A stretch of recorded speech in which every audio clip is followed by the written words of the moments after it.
Bismillahirrahmanirrahim. Pada malam hari ini kita akan ngaji atau ngaos kitab Ihya Ulumuddin karyanya Imam Al-Ghazali, jilid 1 halaman 63. Waqala berkata Ibnu Mas'udin, siapa Ibnu Mas'ud?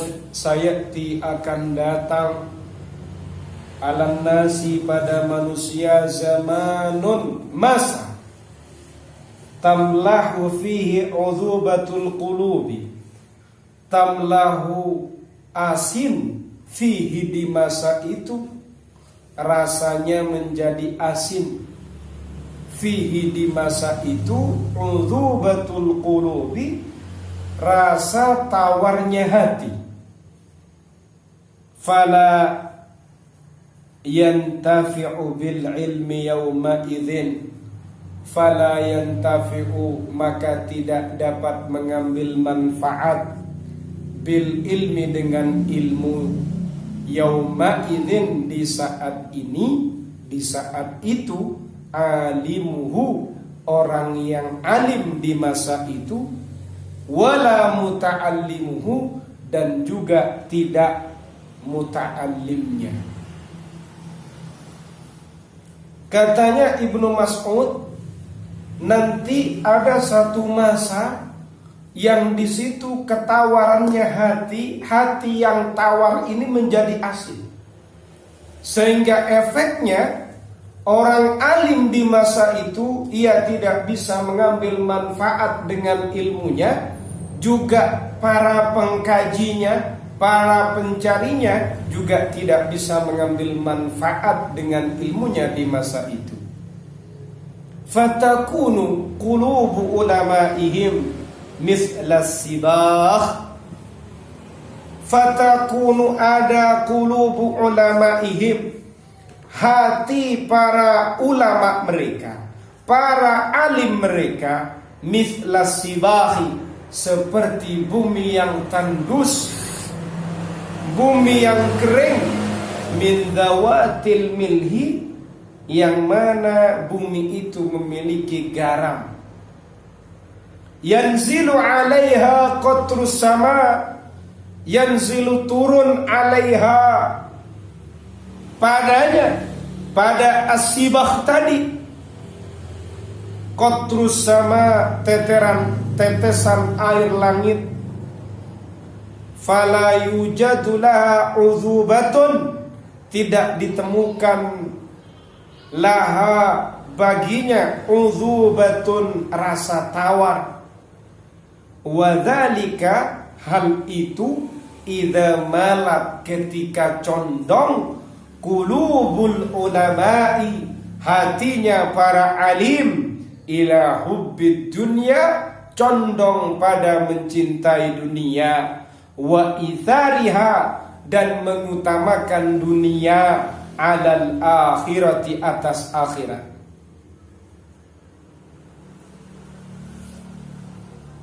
Fa inda dzalika, ketika itu, yaslubuha, melepas,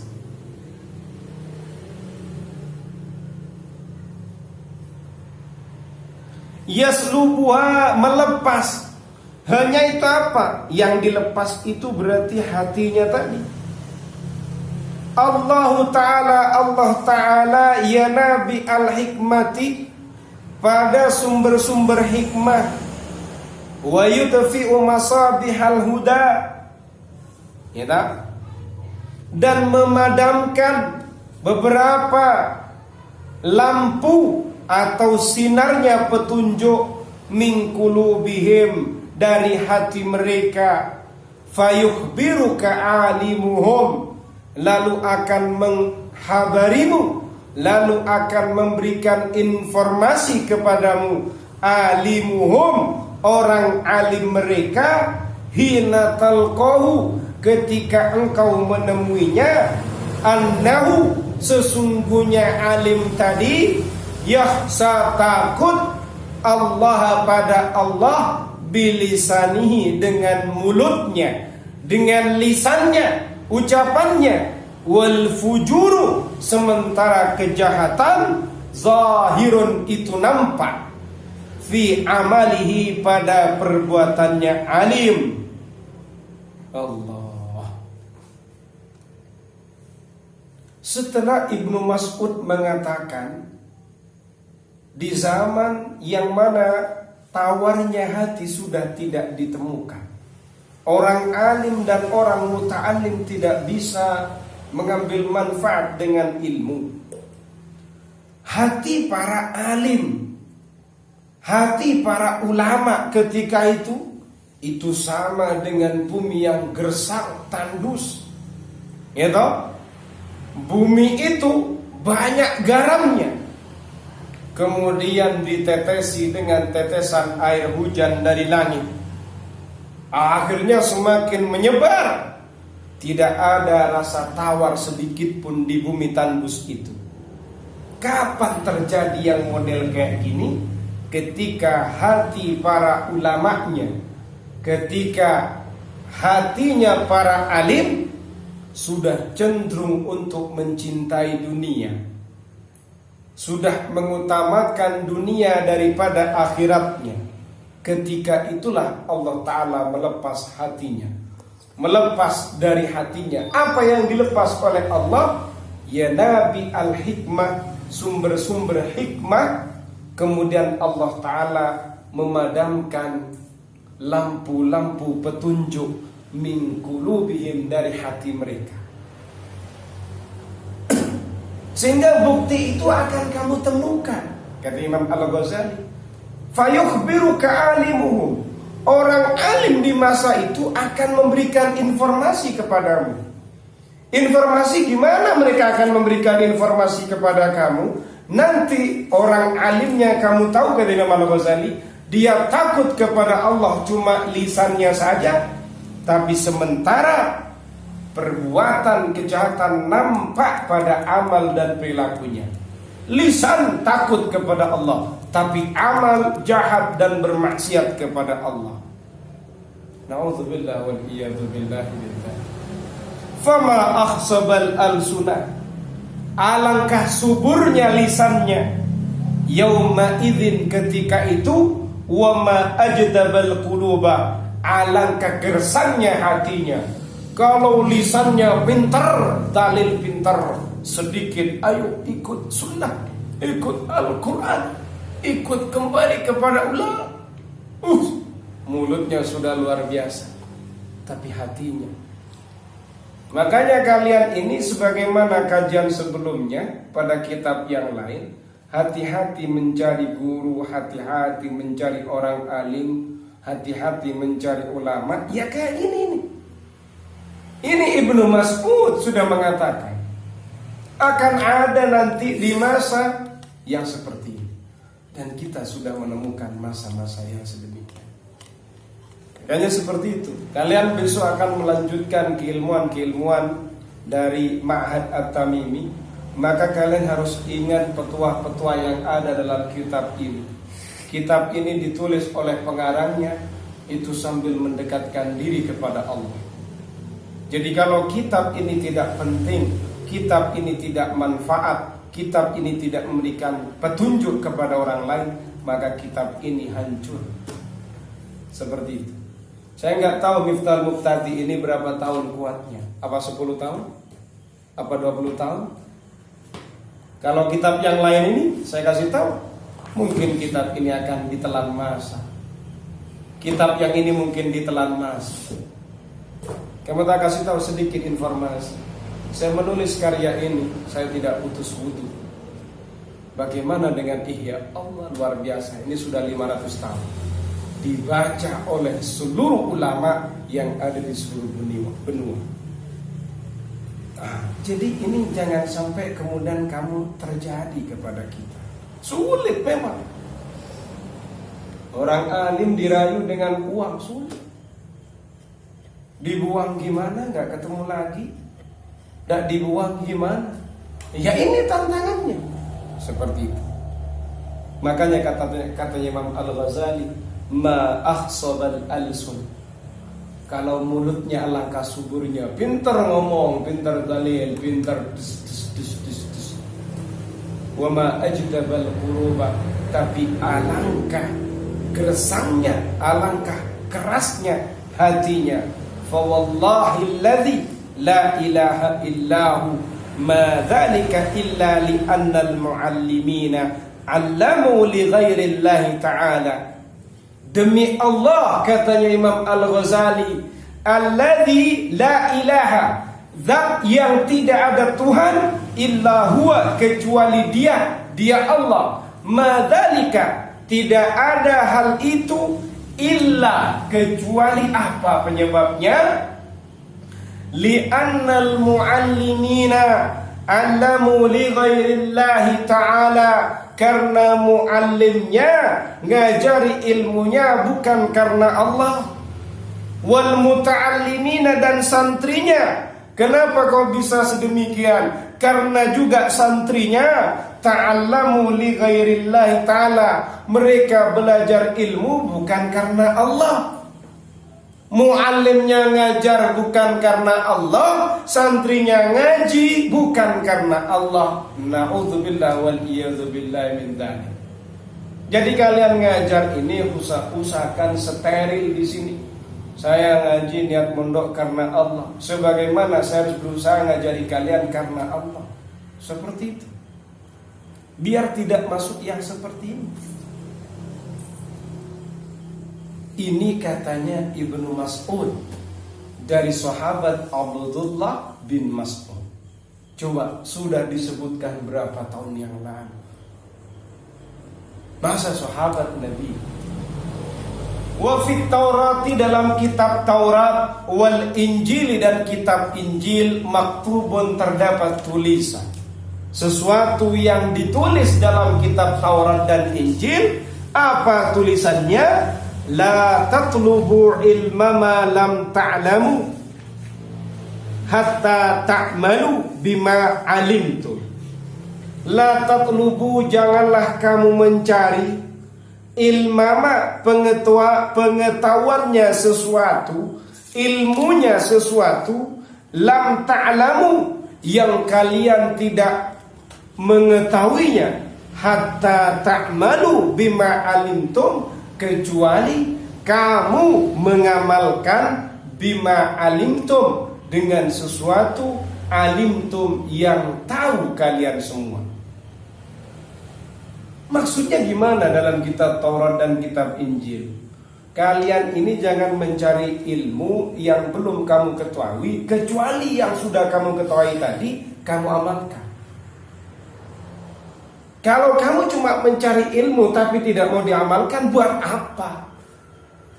Kamu ngaji bab marfu'atul asma, mansubatul asma, nggak dipraktekkan dalam baca kitab, buat apa belajar marfu'at, mansubat, mansumah?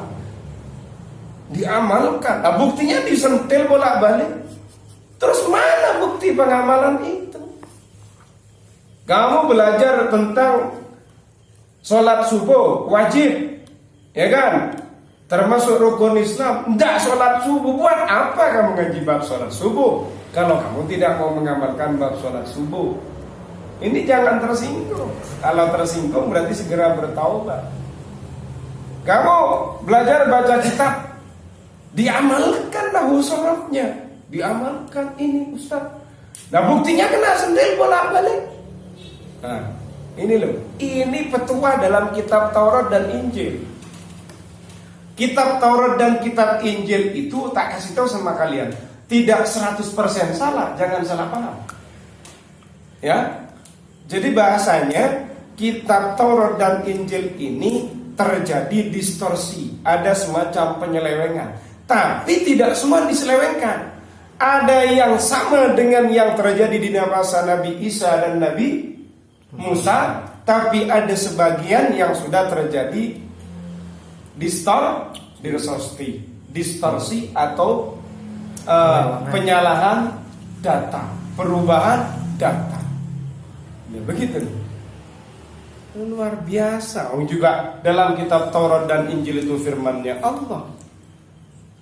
Masa dalam kitab Injil ini dan Taurat, ya? Kamu jangan ngaji sesuatu yang kamu belum ketahui, yang kamu belum mengetahuinya kecuali nanti setelah kamu tahu kamu harus mengamalkan. Katanya Rahman, berat ngaji itu. Orang itu menjadi semakin dekat kepada Allah gara-gara banyak ilmunya. Seperti itu. Orang semakin banyak ilmu, dia akan semakin bijaksana. Dia tidak kaku, semakin bijaksana. Tapi dia harus terdepan untuk mengamalkan ilmu itu. Ustaz, tapi kalau mengamalkan 100 saya tidak bisa 100%. Bisanya berapa? 95. Ya sudah 95. Siapa tahu besok 96%. Kalau sholat bisa nggak dinego? Misalnya saya sholat zuhur sampai asar saja, subuh nggak usah. Nah ini minta ditempeleng. Karena itu adalah kewajiban, kan begitu. Paham ya? Paham. Nah, saya tidak pernah nempeleng kepada Rosid. Selamat datang di Ma'had At-Tamimi. Ini mursyid ya. Mursyid ini mondok di Ma'had At-Tamimi semenjak malam ini, mursyid ya, mursyid. Dengan ucapan apa sih? Baca apa? Baca basmalah sih. Semoga mursyid ini mendapatkan ilmu yang barokah, bermanfaat. Amin ya rabbal alamin. Dan semoga nanti istrinya salihah, cantik, dan putih. Syukur-syukur lebih begitu. Oh, Lamongan ya. Wa qala berkata Hudzaifah radhiyallahu anhu, semoga Allah taala meridainya. Innakum, sesungguhnya kalian, fi zamanin, pada satu masa, man taraka fihi asyra ma ya'lamu halaka. Katanya Hudzaifah, kalian semua ini berada pada satu masa. Barang siapa yang meninggalkan di masa itu 10 hal yang ia ketahui, halaka, ia akan rusak. Wasayati zamanun, dan juga akan datang masa, man amila fihi bi asri ma ya'lamu naja. Barang siapa mengamalkan di masa itu bi asri ma ya'lamu, dengan 10 hal yang ia ketahui, naja, maka ia akan selamat. Wa dzalika likathratil battalin. Hal itu adalah karena banyaknya orang goblok, banyaknya orang pandir, banyaknya orang bodoh. Jadi katanya Hudzaifah, kalian ini berada pada satu masa, ya kan? Barang siapa yang ia meninggalkan 10 yang ia ketahui, dia akan hancur. Dan juga akan datang masa yang barang siapa orang ini mengamalkan 10 yang ia ketahui, ia justru akan selamat. Hal itu karena banyaknya batal. Batal ini banyaknya orang bodoh, banyaknya orang goblok atau ahmak. Wa'lam anna mislal alim mislul qadi, wa qad qala sallallahu alaihi wasallam. Ketahuilah olehmu bahwasannya perumpamaannya orang alim itu seperti qadi, seperti hakim, seperti orang yang memberikan satu keputusan tentang satu hukum. Wa qad qala sallallahu alaihi wasallam, Nabi Muhammad sallallahu alaihi wasallam bersabda, al-qudatu thalathatun. Para qadi itu dibagi menjadi 3. Qadin qada bil haq wa huwa ya'lamu fadzalika fil jannah. Ada seorang hakim, ada seorang qadi, ada seorang yang memberikan keputusan dan ia memutuskan dengan satu kebenaran. Dia tahu tentang hal itu, maka qadi atau hakim yang model kayak gini, fadzalika fil jannah, ada di surga. Wa qadin qada bil jawri wa huwa ya'lamu aw la ya'lamu fahuwa finnar. Ada lagi qadi atau hakim model kedua. Dia itu memutuskan satu perkara, tapi dia memutuskan dengan kezaliman, kesewenangan, kesalahan, kejahatan. Wa huwa ya'lamu aw la ya'lamu, baik dia tahu atau tidak tahu, fahuwa finnar, dia tetap masuk neraka. Coba, berat ini kan. Jadi perumpamannya orang alim itu di situ. Ada alim itu sama dengan qadhi, dia memutuskan satu perkara dan dia tahu apa yang dia putuskan benar.